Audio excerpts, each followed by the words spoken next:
Alright guys, Anthony here from sussexweightlossblog.co.uk. Today I'm going to show you one of my secret weapons. A secret weapon that's not suitable for vegetarians, so if you are a vegetarian you might want to just skip this video. And that weapon is turkey mince. Yeah? This stuff's from Sainsbury's. Alright, if you're a client of mine you'll hear me bang on about this stuff all the time. This is the stuff that I live on personally, and there's a good reason. It's high in protein and it comes in at about 8 grams of fat per 100 grams, so it's pretty lean compared to normal beef mince. Normal beef mince has around 17 grams of fat per 100 grams, and lean beef mince has around 12-13 grams of fat per 100 grams. So when you compare it to the nearest product, which is the lean stuff, yeah, it's got less fat, and not only that, this stuff costs about £2 for 500 grams, whereas the lean beef mince costs around £3.40–3.50 for the same amount. So it's also about, nearly half the price. Not quite, but nearly. So you're saving money as well. You're saving fat and you're saving money. Okay. The biggest complaint people have with kind of turkey mince and chicken mince, that kind of thing, whenever I suggest it over beef mince, is that it's got no real flavour. It's quite bland. Now, what you don't necessarily understand is that that's not a downside. That's actually a really, really big advantage, because this stuff will pretty much take on any flavour that you want. So today I'm going to show you basically how I cook it, so it actually has a very similar flavour to beef mince. Yeah. Little warning, as I say, this one's from Sainsbury's. Have a look on the packet, because I know that in Tesco's it has up to 10 grams of fat per 100 grams, so it does get higher, just to warn you, so it's not always a saving. Alright?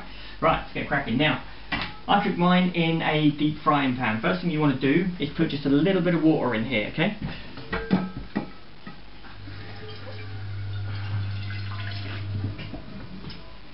Now you don't need much, I've literally just coated the bottom here. I've got probably about a centimetre from the bottom of the frying pan in there, and that's about it, okay? Now, get this stuff boiling. Cooker wants to work. Alright. Right, now basically, while the water's boiling, I had a couple of things. First one is gravy granules, just bog standard beef gravy granules, okay? Now these are going to add a little bit of salt, but they're not going to add any significant calories, but they will add the flavour, okay? The flavour that makes it taste beefy. So we're going to add some of those first.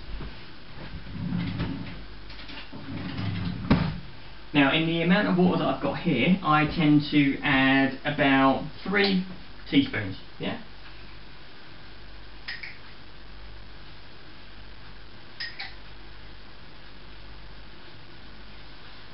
Alright, that tends to make the water good and flavourful.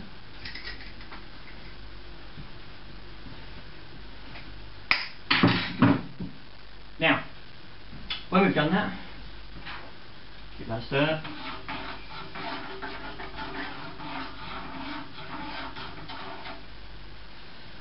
As the water boils, they'll dissolve quite nicely, yeah, into that. Now, the other thing I add is tomato puree. Tomato puree is great, again, per kind of serving, so say anything up to about 15 grams, doesn't have more than about 15 calories at the most, 10 to 15 calories. It also doesn't add any salt. If you're really, really stuck, you can use ketchup, but again, just be warned that it does add a little bit of salt to what you have, and also a certain amount of sugar. That's boiling now, so I'm just going to turn it down because I don't want it to boil, I want it to simmer. Okay, now we're just going to add a couple of squirts of this stuff. Make it a bit tomatoey, so not too much. Alright, put everything well to go along so I don't get in the bad books with the missus. Now I'm just going to stir this in as well.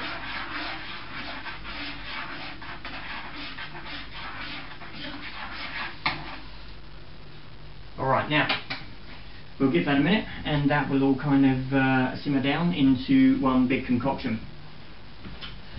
Now the other thing I add, so it's nice and simple. If you're kind of from the you know, Gordon Ramsay school of cooking, then you might want to go through your little spice rack here and find all kinds of herbs, spices, all of that kind of stuff. These are great because they don't add calories, but they add tons and tons of flavour. If you're more from the, well, inebriated chimp school of cooking like me, then you'll get an awful lot of mileage out of mixed herbs. No messing, they've done the work for you, open them up, and then go to town. Dump a load of these in there, yeah? And then stir it in.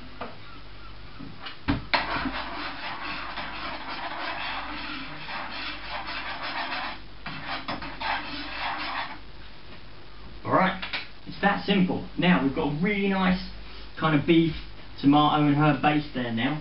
It smells really nice, I can tell you that much.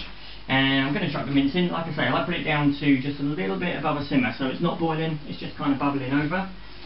Let's have a look. I'm going to use a fish slice.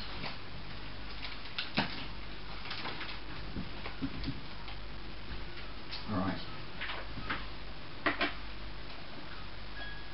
Okay, chuck that in there. And we'll just get rid of the little bit on the top. Okay. Now,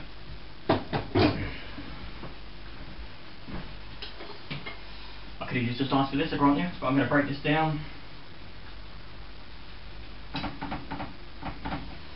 And then what we do is we just leave that to simmer in the frying pan. And that will simmer for 10 minutes, maybe 15 minutes, depends how paranoid you are the fact that it's poultry. Yeah, just let it simmer.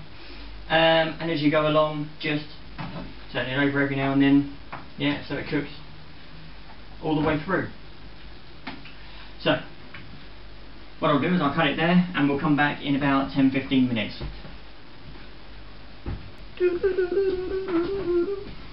Alright, thanks to Steven Spielberg for those awesome transition effects there. Now, we are back after about 10 minutes at the most, and this is pretty much about done now, so I've just taken it off the heat here. Alright, you can see my girlfriend's been in here because the correct tools for the job have suddenly appeared. Now, when I'm done, I get one of these. Nice little plastic Tupperware box, yeah?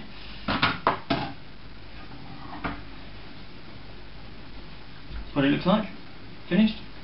Now if you chuck it all in here, you've got about 3, maybe 4 days worth here, yeah? You've got it pretty much done.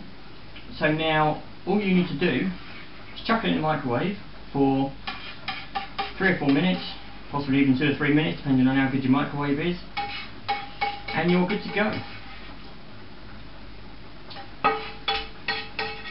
See, and that will go in my fridge. Most of the water is basically dissolved in the cooking. Alright, and there we have it, my secret weapon. Okay, that'll just go in the fridge. High protein, low enough in fat. Again, be warned, some of them are higher in fat, so do check the packet and make sure you don't sabotage yourself, shoot yourself in the foot by getting the wrong one. Yeah? Alright, this has been Anthony for SussexWeightLossBlog.co.uk, and I will catch you later.